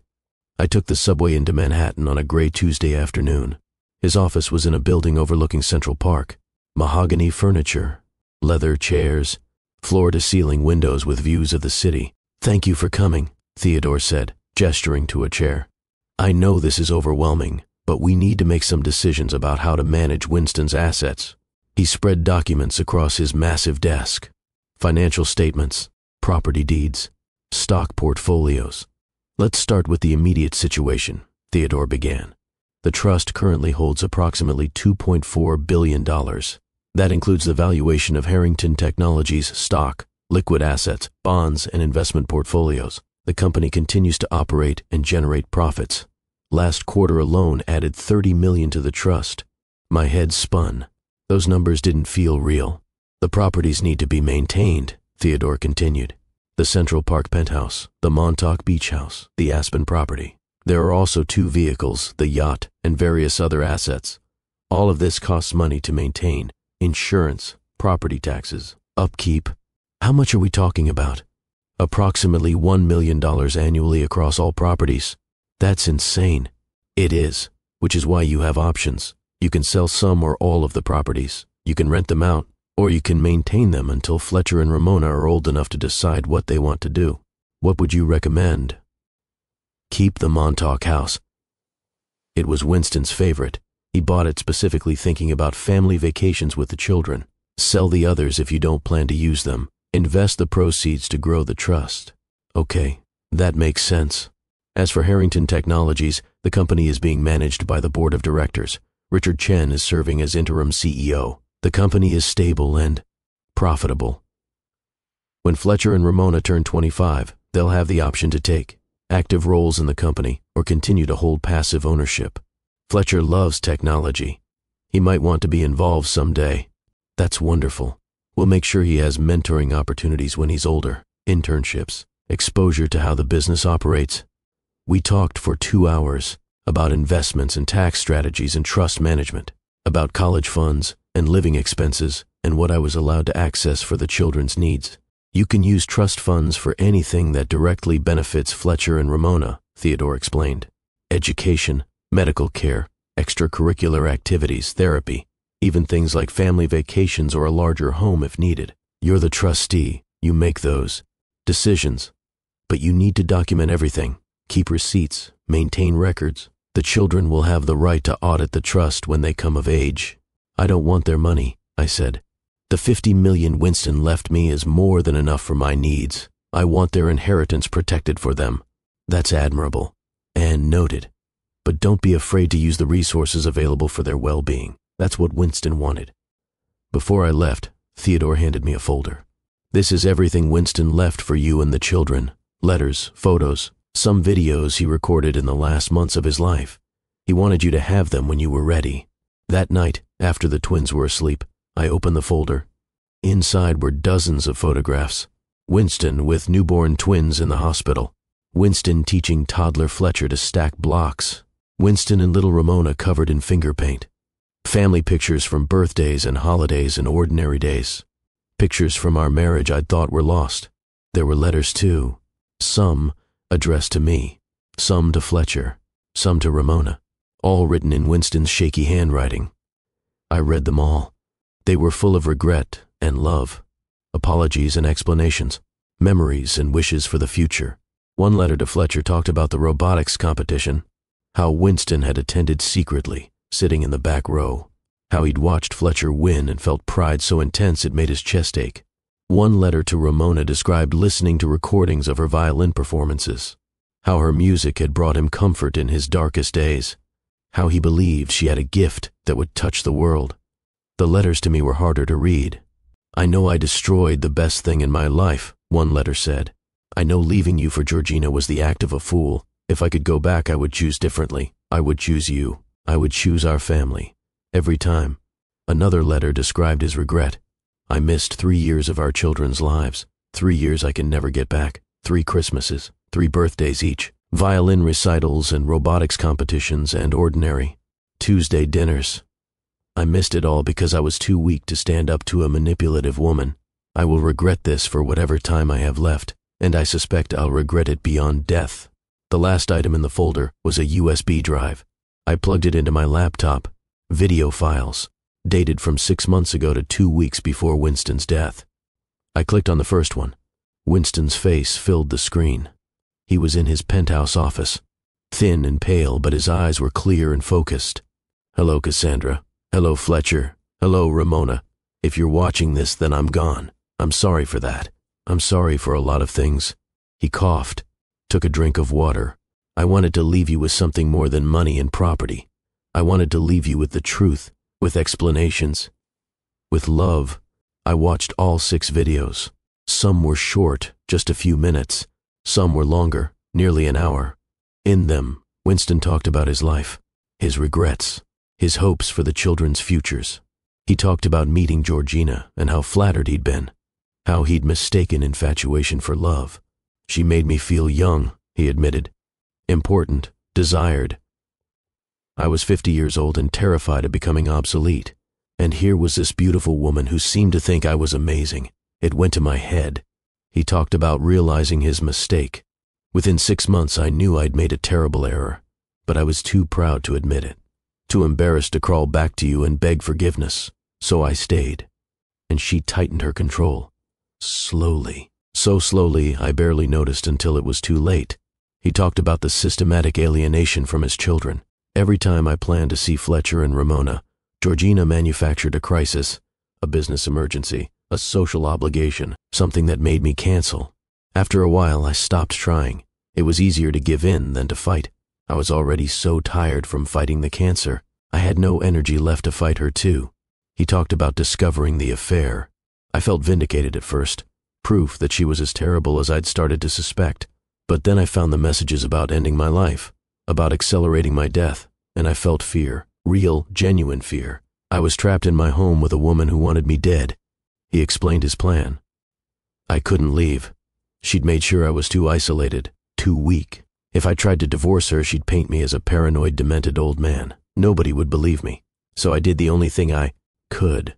I documented everything. I worked with Theodore to build an airtight case. I changed my will. I wrote letters. I made videos. I created a paper trail that would expose her after I was gone. In the final video, recorded just 2 weeks before his death, Winston looked directly into the camera. To my children, I hope you can forgive me someday. I hope you understand that my love for you never wavered, even when my actions suggested otherwise. You are the best thing I ever created, not Harrington Technologies, not any of my business achievements. You, Fletcher and Ramona, you are my legacy.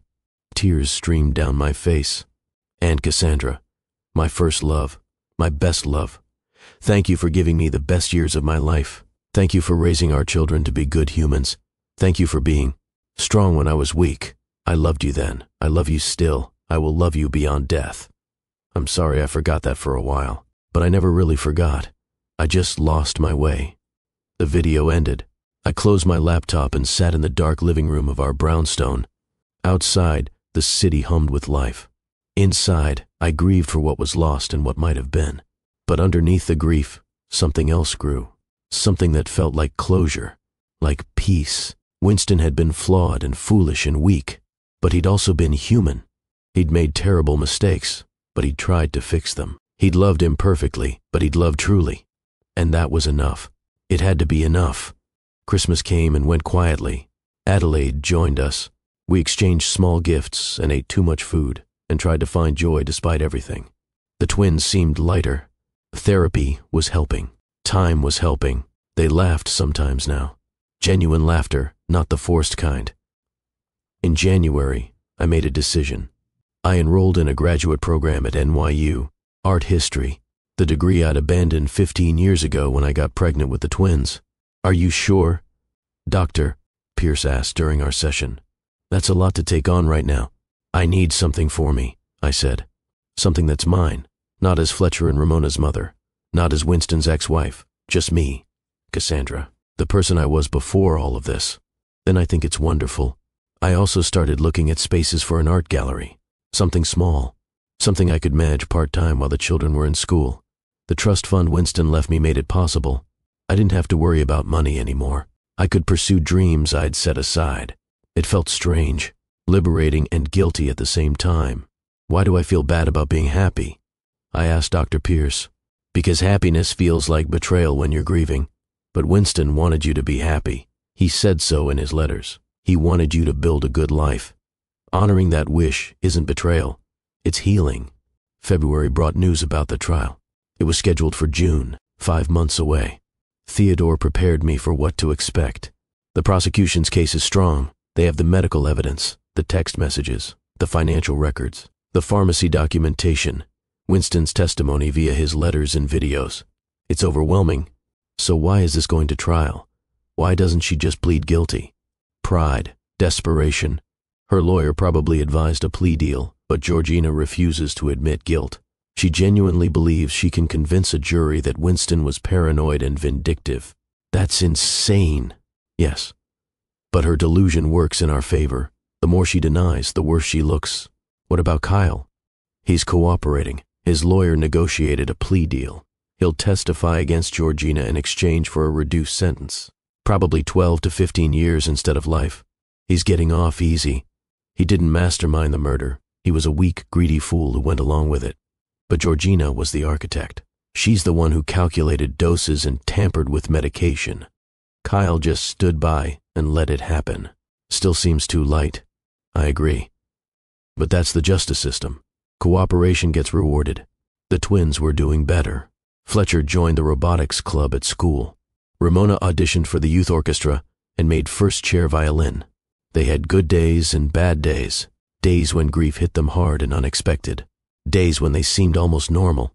We established new routines, new traditions. Sunday dinners with Adelaide. Friday, movie nights. Saturday morning pancakes, like Winston used to make. We talked about their father often, shared memories, looked at photos, watched his videos together. I miss him, Ramona said one night. But I'm not as sad anymore. Is that okay? That's more than okay, baby. That's healing. I feel guilty sometimes. Like if I'm not sad, it means I didn't love him enough. Love doesn't mean constant sadness. Love means carrying the good memories forward. Living the kind of life that would make him proud. That's how we honor him. Fletcher was quieter about his grief, but I caught him sometimes in his room, looking at pictures of Winston, crying silent tears. I never pushed, just let him know I was there when he needed me. In March, Theodore called with unexpected news. Winston's mother, Adelaide, has petitioned the court to establish a scholarship fund in Winston's name. She wants to donate $20 million from her own assets to create scholarships for underprivileged students interested in technology. That's beautiful. She's asking if Fletcher and Ramona would want to be involved. Maybe serve on the selection committee when they're older. Make it a family legacy. I asked the twins that night at dinner. Your grandmother wants to create a scholarship fund in your dad's name. She wants you to help choose the scholarship recipients. What do you think? Fletcher's eyes lit up. Like we'd get to help kids who love technology but can't afford college. Exactly like that. I love that idea. Dad would love that. Me too, Ramona said. Can we do something for music students too? Dad loved music. I think that's a wonderful idea. We can talk to Theodore about setting up a second scholarship fund. You have the resources to make that happen. And just like that, my children began to understand the power of their inheritance, not as money to spend on themselves, but as a tool to change lives, to create opportunities, to honor their father's memory in meaningful ways. By April, the scholarship funds were established, the Harrington Technology Scholarship Fund and the Harrington Music Foundation, each funded with $10 million from the Twins Trust. Adelaide helped them review the first round of applications. Hundreds of students applying, each one with a story, each one with dreams. Fletcher and Ramona read essay after essay, looked at transcripts and teacher recommendations, struggled with choosing because so many deserved help. We can't save everyone, Fletcher said, frustrated. No, I agreed. But you can save 50 students this year. That's 50 lives changed, 50 futures made possible. That's not nothing. They chose their first class of scholarship recipients, 25 technology students, 25 music students, each receiving full tuition plus living expenses for 4 years of college. The award ceremony was in May, held at Harrington Technology's headquarters. Fletcher and Ramona presented the scholarships personally. I watched my 12-year-old children stand on a stage and talk about their father, about his love of innovation and music, about his belief that everyone deserved opportunities. Our dad made mistakes, Fletcher said into the microphone. His voice only shook a little, but he built something amazing, and he taught us that when you have resources, you have responsibility, the responsibility to lift others up, to create opportunities, to make the world better. The audience of scholarship recipients and their families applauded. Some cried. These were kids from tough backgrounds, kids who'd thought college was impossible, kids who now had a chance. After the ceremony, a girl approached Ramona. She was 17, clutching her scholarship certificate. Thank you, she said. Her voice broke. My mom cleans houses. We live in a 1-bedroom apartment with 6 people. I never thought I'd go to Juilliard. This scholarship saved my life. Ramona hugged her. My dad would be so happy his money is helping you. That's what he wanted, for his work to mean something beyond just making money. Watching that exchange, watching my daughter understand the power of generosity, I felt Winston's presence, not literally, but spiritually, the best parts of him living on in our children. June arrived. Trial time. I made the decision not to let Fletcher and Ramona attend. They didn't need to see the graphic details, didn't need to hear the prosecution describe how Georgina had methodically poisoned their father. Adelaide and I attended. Theodore sat with us.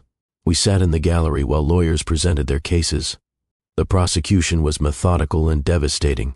They showed the text messages between Georgina and Kyle. How much longer do we have to wait? I'm tired of playing nurse to a dying old man. Be patient. The sicker he gets, the less suspicious it will look. What if we help things along? Just a little? How? His blood pressure medication. Too much could trigger a heart attack. Everyone would think it was the cancer. The jury looked horrified. Several jurors glared at Georgina with open disgust. The prosecution showed pharmacy records. Georgina had picked up Winston's prescriptions every month, had access, had opportunity. They showed the autopsy report, the medication levels in Winston's blood, 80 milligrams instead of 20, enough to trigger fatal cardiac arrest. They played Winston's videos, his testimony from beyond the grave. I'm afraid, Winston said on the screen. The courtroom went silent. I'm afraid I'm living with someone who wants me dead. I'm afraid if I confront her, she'll escalate. So I'm documenting everything, creating a record, hoping that if she succeeds, the truth will still come out. Georgina sat at the defense table in a plain dress meant to make her look sympathetic. But her face was cold, calculating. She showed no remorse. Her lawyer tried to paint Winston as paranoid, claimed the cancer had affected his judgment, suggested that I had manipulated him into changing his will. Isn't it convenient, Georgina's lawyer said during his opening statement, that Mr. Harrington, his ex-wife and children inherit billions while Mrs. Harrington, his legal wife, gets nothing? Isn't it possible that Cassandra Wilder manipulated a sick, dying man, turned him against his loving wife? The prosecution tore that argument apart. Mrs. Wilder had no contact with Mr. Harrington for 8 months before his death. Phone records prove this. Email records prove this. She was systematically shut out of his life by the defendant. She had no opportunity to manipulate him. They called Theodore as a witness. Did Cassandra Wilder have any knowledge of Winston Harrington's will change? The prosecutor asked. None whatsoever. Mrs. Wilder was as surprised as everyone else when the will was read. Did she ever contact you on Mr. Harrington's behalf? Never. All communications were directly with Winston. He came to my office alone. He made his own decisions. And was he of sound mind when he executed the new will? Absolutely. I had 3 physicians evaluate him specifically to ensure legal competency. All 3 confirmed he was lucid, rational, and fully aware of his decisions. The defense called Kyle as a witness, trying to suggest he'd acted alone. But Kyle's testimony supported the prosecution. Whose idea was it to increase Winston's medication? The prosecutor asked. Georgina's, Kyle said. He wouldn't look at her. She researched it, figured out the dosage. She did everything. I just knew about it. Did you try to stop her? No. His voice was barely a whisper. I should have. But I didn't. Why not? Because she promised we'd be together, promised we'd have everything we wanted. I was weak and greedy and stupid. The trial lasted 3 weeks, 21 days of testimony and evidence and legal arguments. I attended every day. Adelaide sat beside me. We held hands during the hardest testimony, cried during Winston's videos, supported each other through the nightmare. Finally, closing arguments, the prosecution reminded the jury of the evidence, the overwhelming, undeniable evidence. Georgina Harrington married Winston Harrington for his money. When she grew impatient waiting for him to die naturally, she took matters into her own hands. She altered his medication. She triggered the heart attack that killed him. She did this knowingly, deliberately. She is guilty of murder. The defense made a last desperate attempt. Yes, Georgina had an affair. Yes, she sent inappropriate text messages. But murder?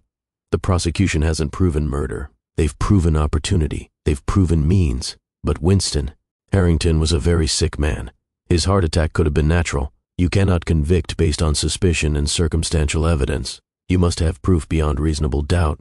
The jury deliberated for 6 hours. When they returned, the forewoman stood. On the charge of conspiracy to commit murder, how do you find guilty? On the charge of murder in the 1st degree, how do you find guilty? Georgina's face crumpled. For the first time, she showed real emotion. Fear. She grabbed her lawyer's arm. No, this isn't right. I didn't do it. But the verdict was read. Guilty on all counts. Sentencing was set for 2 weeks later. I walked out of that courthouse with Adelaide. Reporters swarmed us, shouting questions, shoving microphones in our faces. How do you feel about the verdict? Do you think justice was served? What will you tell the children? Theodore and court security pushed through the crowd, got us to Adelaide's car. We drove away from the chaos. It's over, Adelaide said. She was crying. It's finally over. Not quite, I said. Sentencing, still. But the hardest part was done. The truth had been heard. Justice had been served. I called Fletcher and Ramona from the car. She was found guilty, I told them, on all charges. Good, Fletcher said. Does this mean she goes to prison? Yes, baby, for a very long time. Good, he repeated. I hope she never gets out. 2 weeks later, sentencing. The judge was a stern woman in her 60s. She'd presided over the trial with fairness and no tolerance for nonsense. Georgina stood before her in prison orange. Her platinum hair had grown out, showing dark roots. She wore no makeup. She looked smaller than before, diminished. Mrs. Harrington, the judge began, you have been convicted of murdering your husband for financial gain. This court finds your actions calculated, cruel, and deserving of the maximum penalty allowed by law. Georgina's lawyer tried to speak. The judge held up a hand. I sentence you to life in prison without the possibility of parole for 25 years. You will serve this sentence at Bedford Hills Correctional Facility. You will be eligible for parole at age 62. Whether you receive it will depend on factors far beyond this court's purview. Georgina was led away. She looked back once, not at me, not at Adelaide, but at the spot where Winston's picture sat on the prosecution's table. I couldn't read her expression. Regret? Anger? Denial? I didn't really care. Kyle was sentenced, separately. 12 years for conspiracy and being an accessory after the fact. He'd be eligible for parole in 8 years with good behavior. It felt too light. But Theodore reminded me it could have been worse. He could have refused to testify, could have helped her defense. His cooperation helped convict her. That counts for something. I suppose it did. With the trial over, we could finally breathe. Finally move forward without that weight hanging over us. The media coverage continued for a few weeks, then died down, then disappeared. The world moved on to the next scandal, the next tragedy. We moved on too. Summer came. Fletcher and Ramona finished 6th grade. Both made honor roll. Both had friends again. Both seemed lighter, happier. We spent July at the Montauk Beach House, the one property I'd kept from Winston's estate. It was beautiful. A sprawling house right on the ocean. 6 bedrooms, wrap-around porch, private beach access. Adelaide came for 2 weeks. We cooked together, walked the beach, played board games, built sandcastles with the twins like they were small children again. One evening, Fletcher and I sat on the porch watching the sunset. "Mom," he said, "I've been thinking." "About what, baby?" "When I'm older, I want to run Harrington Technologies. I want to make it even bigger and better than Dad did. I want to create technology that helps people. Is that okay?" "Of course it's okay." "That would make your father so proud." "I'm not doing it for him, though. I'm doing it for me, because I love technology, because I want to build things. Dad's legacy is part of it, but it's not all of it." "That's exactly how it should be." Ramona joined us on the porch, her violin in hand. "I'm going to play something I wrote," she announced. "It's called Remembering Dad." She played a piece that was heartbreaking and beautiful. Sad notes mixed with hopeful ones. Grief mixed with gratitude. A perfect encapsulation of our journey. When she finished, all 3 of us were crying. "That was beautiful, Mona," I said. "I'm going to perform it at my fall recital. I want people to know that even sad stories can have beautiful parts." Wise words from a 12-year-old. In August, I opened my gallery. A small space in Brooklyn. Just 2 rooms, but mine. I called it Wilder Gallery. My name. My identity. Separate from Winston. Separate from being a mother. Just me. I featured emerging artists. People whose work deserved to be seen, but hadn't found a platform yet. I priced everything affordably. Made art accessible. The opening night was crowded. Adelaide came. Theodore came. Fletcher and Ramona came dressed up and proud. "Look at what Mom built," Ramona told everyone. "Isn't it amazing?" It was amazing. Not because the gallery was fancy or prestigious, but because it was mine. Something I'd created from my own vision. Fall arrived. The twins started 7th grade. I started my graduate program at NYU. Adelaide became a fixture in our lives, visiting weekly. Sometimes more. 1 year after Winston's death, we visited his grave together, all 4 of us. Me, Fletcher, Ramona, and Adelaide. We brought white lilies. Winston's favorite. The headstone was simple. Winston Alexander Harrington, beloved father. The dates of his birth and death. And one line the twins had chosen. He made mistakes, but he loved us. Perfect. Honest. True. We stood at the grave, each of us with our private thoughts. Our private grief and gratitude and complicated feelings. "Hi, Dad," Fletcher said. He was taller now, growing into a young man. "It's been a year. A lot has happened. Georgina is in prison. Justice was served like you planned. We started scholarship funds in your name. We're helping kids go to college. It feels good." Ramona stepped forward. "I'm first chair violin now, Daddy. I'm composing my own music. I wrote a piece about you, about missing you and loving you and forgiving you all at once." I wish you could hear it. Adelaide spoke next. "I'm sorry I wasn't the mother you needed, Winston. I'm sorry I pushed too hard and loved too conditionally. I'm trying to do better with your children, trying to be the grandmother they deserve. I hope you can see that. I hope you know we're all healing." Then it was my turn. "Winston," I said softly, "we made it through the hardest year. Your children are thriving. They're kind and smart and so full of potential. You'd be incredibly proud. I think about you sometimes and I feel sad, but more often, I feel grateful. Grateful for the good years we had. Grateful for Fletcher and Ramona. Grateful that you loved us the best you could, even when your best was flawed. I placed my hand on the headstone. Rest easy now. Your children are safe. Your legacy is secure. And the best parts of you live on in them. That's all any of us can hope for, really. To leave the world better than we found it. To be remembered with love despite our mistakes. You achieved that. So rest, Winston. You've earned it. We stood in silence for a few more minutes.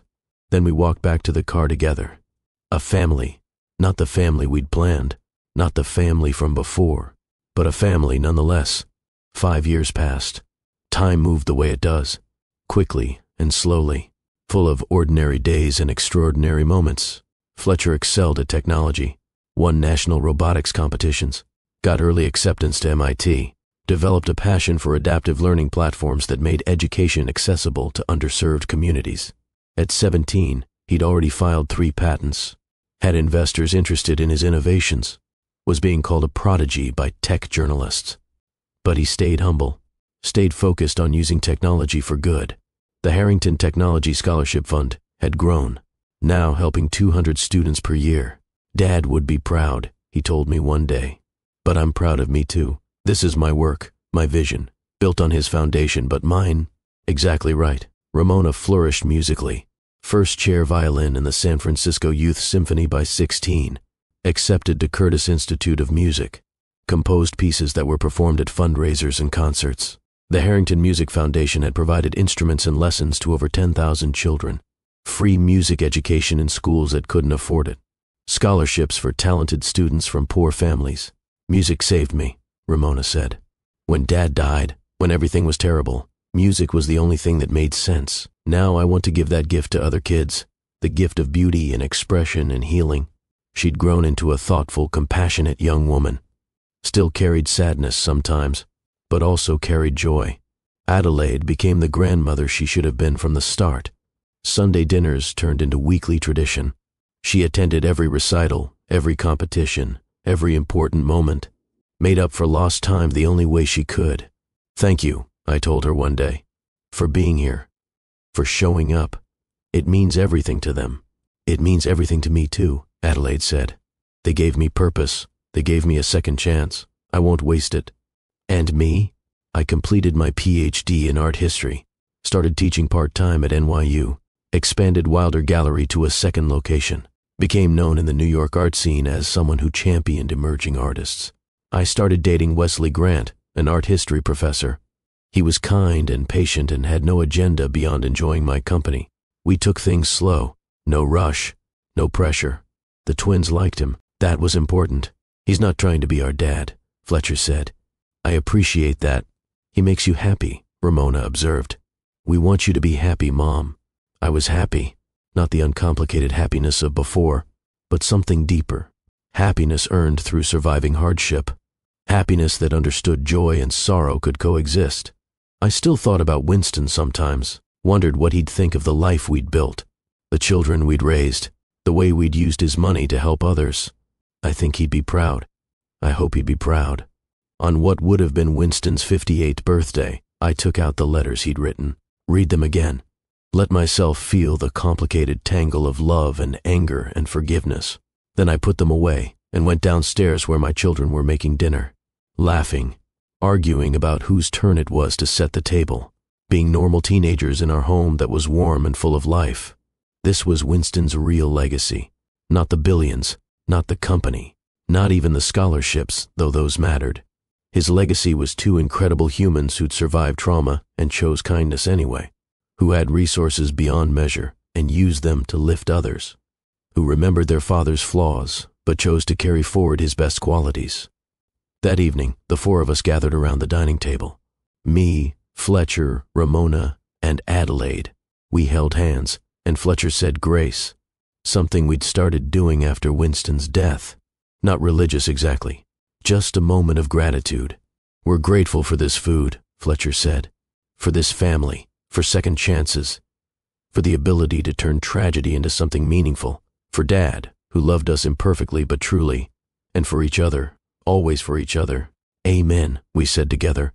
We ate dinner, talked about school and work and upcoming events, made plans for summer vacation, argued about movies and music and all the ordinary things families argue about. Normal, beautiful, healed, not perfect. We still had hard days, days when grief ambushed us, days when we missed Winston with physical ache, days when anger about what Georgina had done flared up hot and fierce. But those days became less frequent, less consuming. We'd learned to hold our grief alongside our joy, to acknowledge loss without being destroyed by it. In prison, Georgina served her sentence.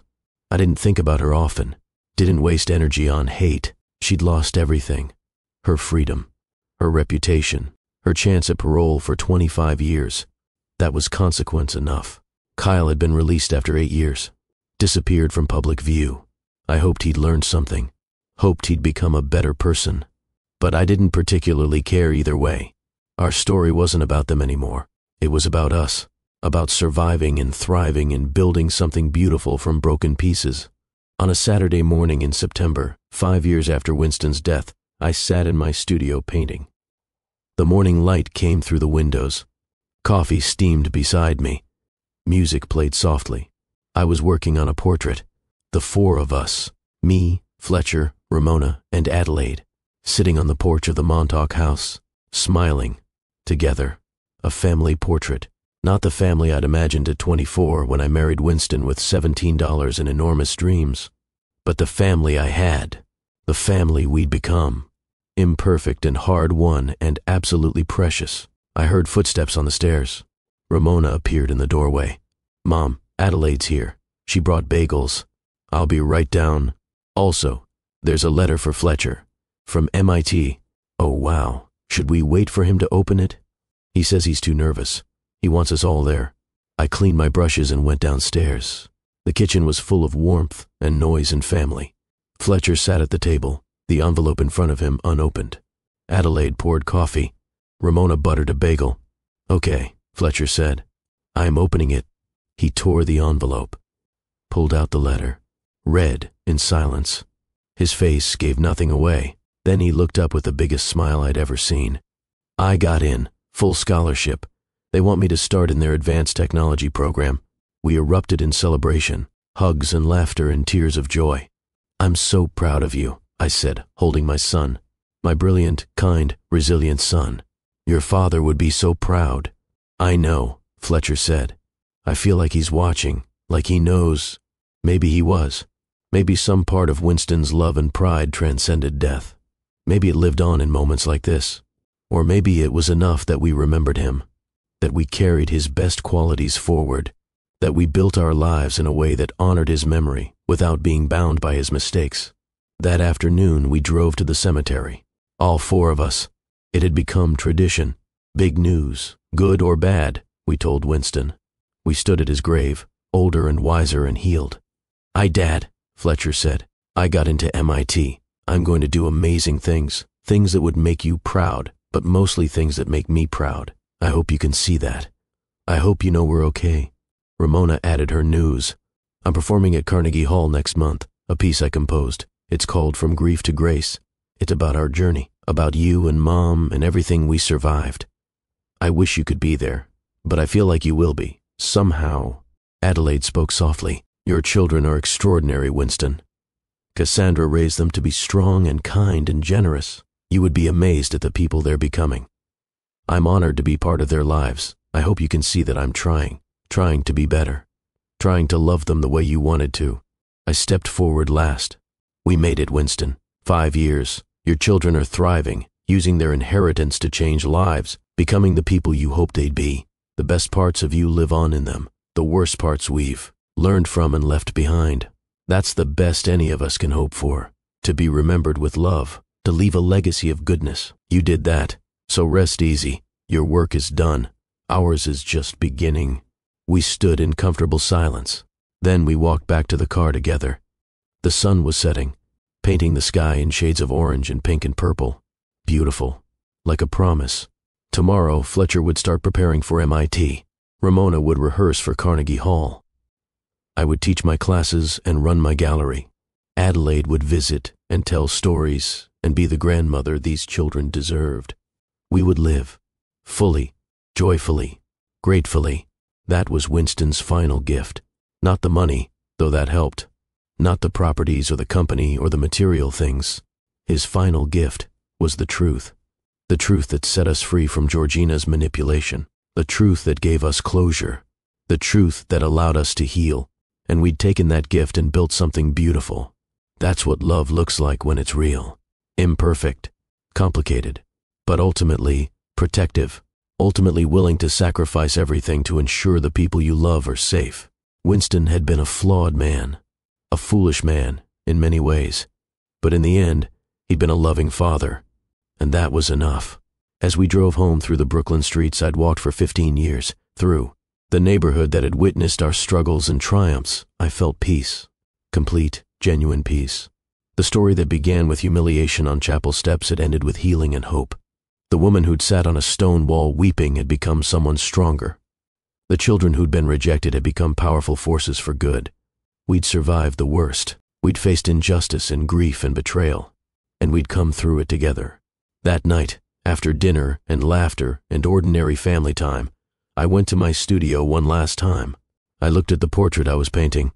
Our family. Smiling. Together. And underneath, I wrote a title. After the storm, a family restored. Because that's what we were. Not undamaged. Not unchanged. But restored. Put back together in a new configuration that was somehow stronger than before. I thought about everyone watching this story. Everyone who'd stayed with us through the pain and the justice and the healing. Maybe some of you are going through your own storms, your own betrayals, your own grief. Maybe you're sitting on your own stone wall, wondering how you'll survive. I want you to know something. You will survive. Not today, not tomorrow, but eventually, you'll find your way through the pain to something that looks like peace. You'll discover strength you didn't know you had. You'll build a life that honors what you lost while embracing what you still have. That's what we did. That's what you can do too. So if this story meant something to you, if it gave you hope or made you think about forgiveness and justice and the complicated nature of love, I need you to do something. Hit that like button and let me know this story mattered. Drop a comment telling me about your own journey, your own survival, your own strength. I read every comment. I see you. Your story matters too. And subscribe to Love and Twilights with Dr. Phillips, because this channel is about real stories. Stories about surviving impossible things. Stories about love that transcends death and justice that comes eventually and healing that happens one day at a time. Check the description box where I've linked to another incredible story. This one about a mother who discovered her daughter's teacher was her husband's mistress. What she did next will absolutely blow your mind. Thank you for being here. Thank you for feeling this story with me. Thank you for believing that even the worst betrayals can lead to unexpected blessings. This is Dr. Phillips reminding you that your story isn't over. The best chapters might still be unwritten. Keep going. Keep healing. Keep becoming. I'll see you in the next one. And remember, Fletcher and Ramona started with nothing but grief and ended up changing thousands of lives. Cassandra started as a powerless ex-wife and ended up a successful artist and educator. Adelaide started as an absent grandmother and became the family's foundation. They all transformed their pain into purpose. You can too. Whatever you're going through right now, whatever storm you're weathering, whatever betrayal you're processing, there's a version of you on the other side who's stronger, wiser, more compassionate because of what you survived. That version is waiting for you. Keep walking toward them, one step at a time, one day at a time, one moment at a time. You'll get there. I promise. Just like Fletcher and Ramona and Cassandra did. Just like you will too.